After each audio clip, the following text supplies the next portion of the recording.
નમસ્તે મિત્રો, હું એક વિડીયો મૂકી રહ્યો છું જે તમે જોઈ અને પછી જ કોમેન્ટ કરજો. પહેલાં એક નાનકડી ક્લિપ જોયો.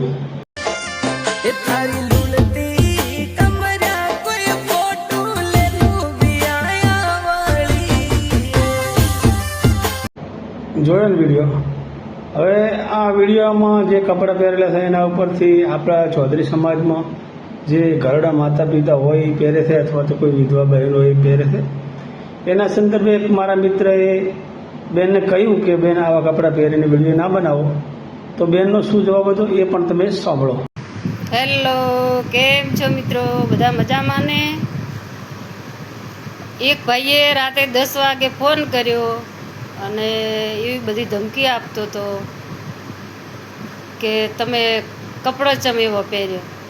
કપડો તો ગમે તે આપણે પહેરી કહો, કપડાં સારું કરીને રાતના 10 વાગે ફોન કરવાના હોય.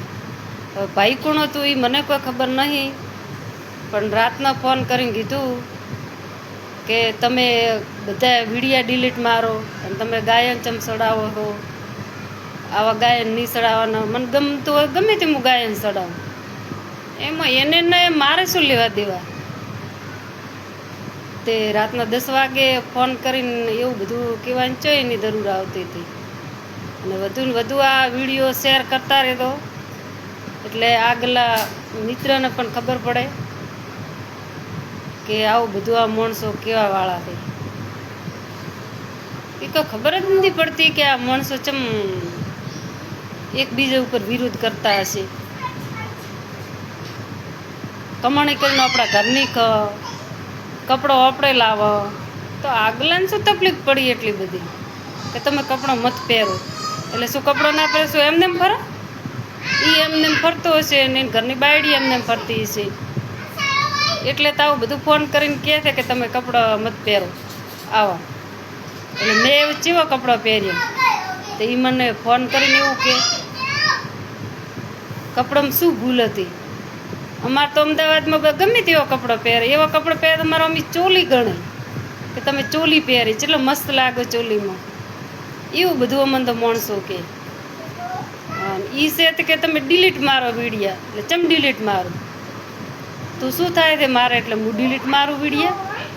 મને મારો ઘરનો આદમી એનાથી કહેતો કે તું ડિલીટ માર વિડીયા, અને એ મને કહી દે તે તું ડિલીટ માર. આ વિડીયો શેર કરતો એટલે મને ખબર પડે તે વળી કોઈ બીજી બાયડીને આવું બધું કે નહીં. જોયું મિત્રો, લોકોની માનસિકતાને અત્યારે પહોંચી શકાય એમ નથી અને કોઈને સારી સલાહ પણ આપી શકાય એમ તેમ નથી.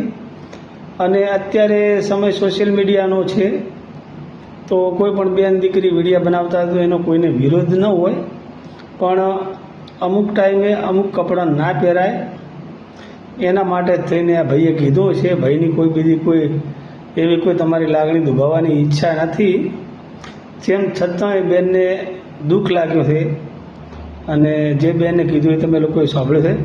તો હવે તમારો જવાબ મારે કોમેન્ટમાં જોઈએ કે તમે મિત્રો શું કહેવા માગો છો. ધન્યવાદ.